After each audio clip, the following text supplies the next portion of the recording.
حقوق اللہ بھی ہیں، پر تیری آنکھ کا بھی تیرے اوپر کیا مانا کہ تیری آنکھ سونا چاہتی ہے تو اسے سلا بھی، تیرے وجود کا بھی تیرے اوپر حق، تو تیرا وجود آرام کرنا چاہتا ہے تو اسے آرام بھی کرا۔ اور پھر وہاں نبی پاک صلی اللہ علیہ وسلم نے فرمایا میں تم سب، سننا یہ لفظ حدیث کے، حضور نے اسی موقع پر فرمایا میں تم سب سے زیادہ اپنے رب کو جانتا ہوں اور میں تم سب سے بڑھ کر اپنے رب سے ڈرتا ہوں۔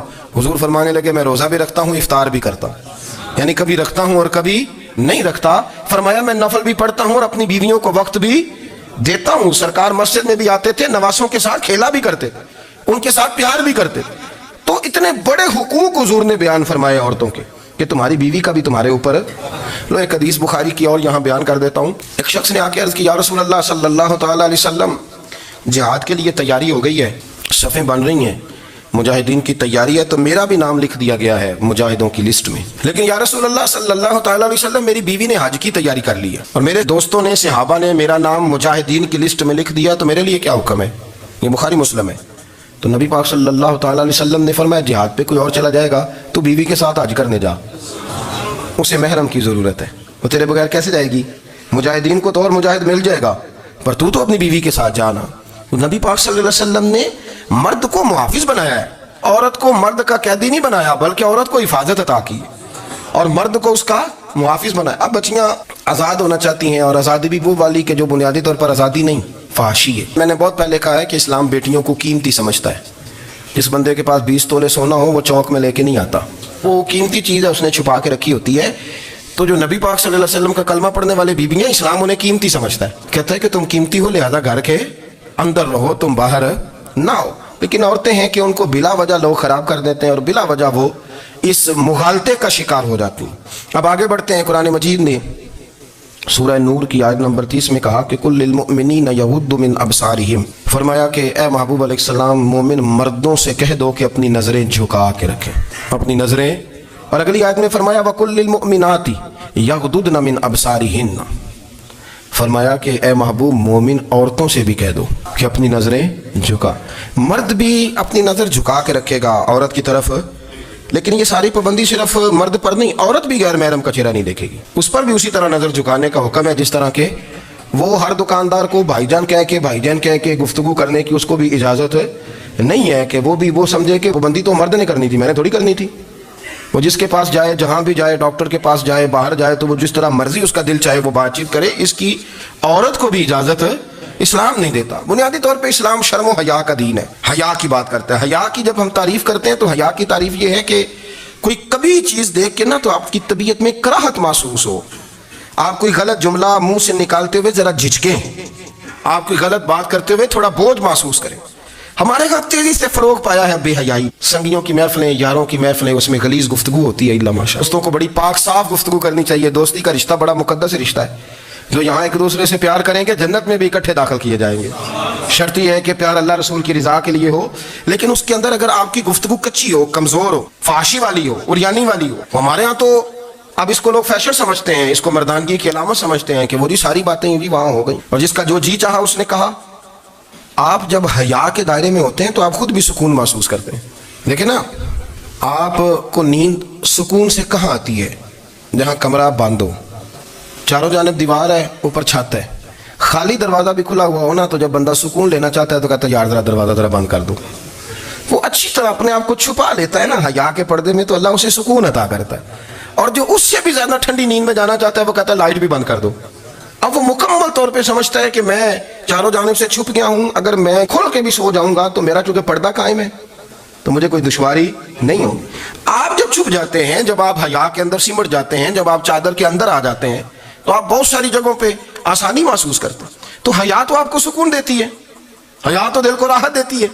میں بڑی ذمہ داری سے بات عرض کرتا ہوں، قرآن مجید نے نا ایک مقام پہ مذاق کو، ایک مزاح ہوتا ہے خوش طبی، وہ نہیں، مذاق اڑانا، قرآن پاک نے نا مذاق کو ایک جگہ پہ جاہلوں کا طریقہ بھی قرار دیا ہے۔ بنی اسرائیل کے لوگوں سے حضرت موسیٰ نے کہا کہ گائے ذبح کرو اور ایک ٹکڑا مقتول کو مارو، زندہ ہو کے خود بتا دے گا مجھے کس بندے نے قتل کیا۔ تو کہنے لگے آپ ہمارے ساتھ مذاق کر رہے ہیں۔ تو قرآن مجید کہتا ہے کہ حضرت سیدنا موسیٰ علیہ السلام فرمانے لگے اعوذ باللہ ان اکون من الجاہلین، فرمانے لگے میں اللہ کی پناہ مانگتا ہوں کہ میں جاہلوں میں سے ہو جاؤں۔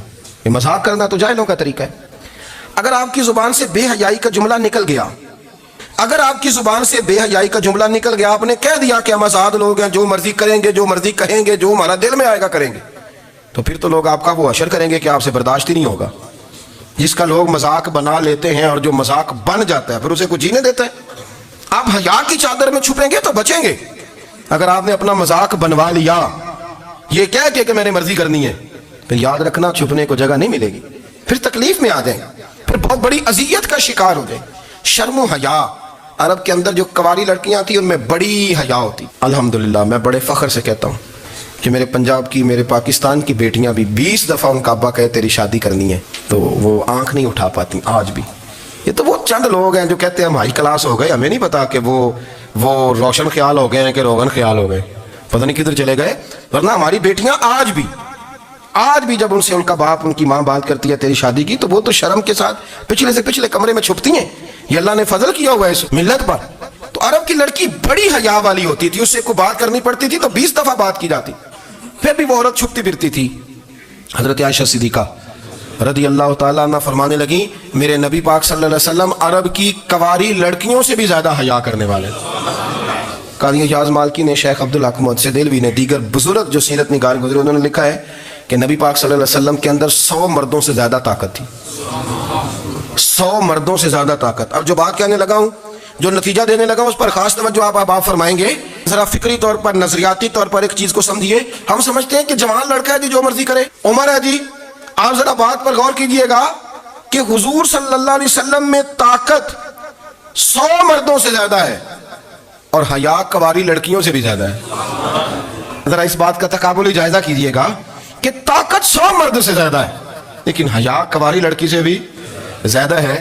اس کا معنی یہ ہوا کہ جس ٹہنی کو پھل زیادہ لگ جاتے ہیں وہ جھکا کرتی۔ تو حیا تو حسن ہے، حیا تو آپ کو پاک صاف کرے گا، حیا تو آپ کو نرالا کرے گا، انوکھا کرے گا۔ وہ ہمارے ایک دانشور ہے، تو انہوں نے مضمون لکھا، کئی باتیں بڑی پسند آتی ہیں۔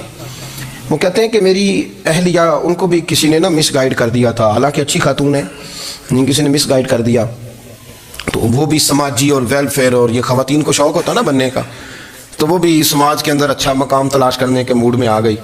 تو کہیں ایک دن جانا تھا تو بڑی بن سنور کے میرے ساتھ وہ گاڑی میں بیٹھ گئی۔ تو میں گاڑی میں، عورتوں کو یہ بھی مسئلہ ہوتا ہے نا کہ ہماری تعریف کرو، تو کئی دفعہ بعض مردوں بیچاروں کو جھوٹ بولنا پڑتا ہے، تو زبردستی کراتی ہے نا جی۔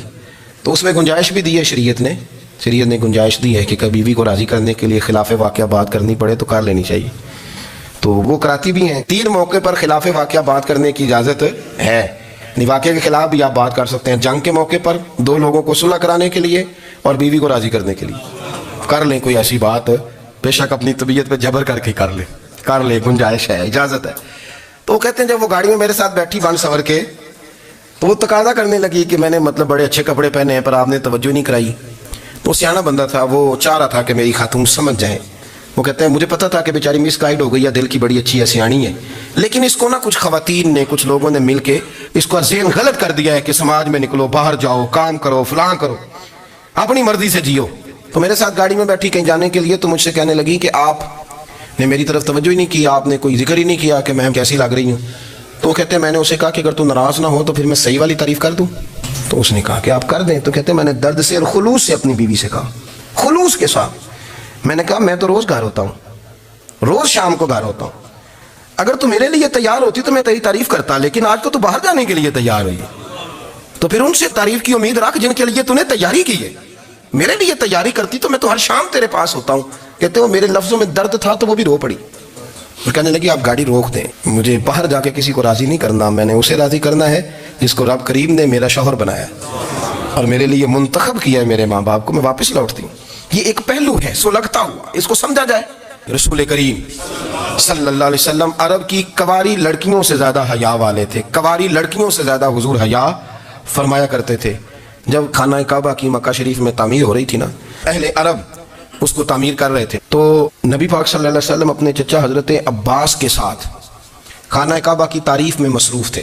تو عرب کے لوگ چونکہ لمبا کرتا پہنتے تھے پیروں تک، تو نیچے اگر کسی وقت کوئی چیز نہیں بھی ہوتی تھی تو کسی کو وہ نظر نہیں آتی تھی، کیونکہ پردہ رہتا تھا، لمبا کرتا پہنا ہوا ہوتا تھا۔ تو جب بچے، سرکار کی عمر مبارک بھی ابھی تھوڑی تھی، تو اس طرح بچے جب نکلتے تو وہ کئی دفعہ اپنی تہمت اتار دیتے نیچے سے، اور کوئی مزدوری کرنے لگتے تو 3-4 طے کر کے نا تہمت کی کندھے پہ رکھ لیتے، جس طرح کبھی دیہاتوں میں لوگ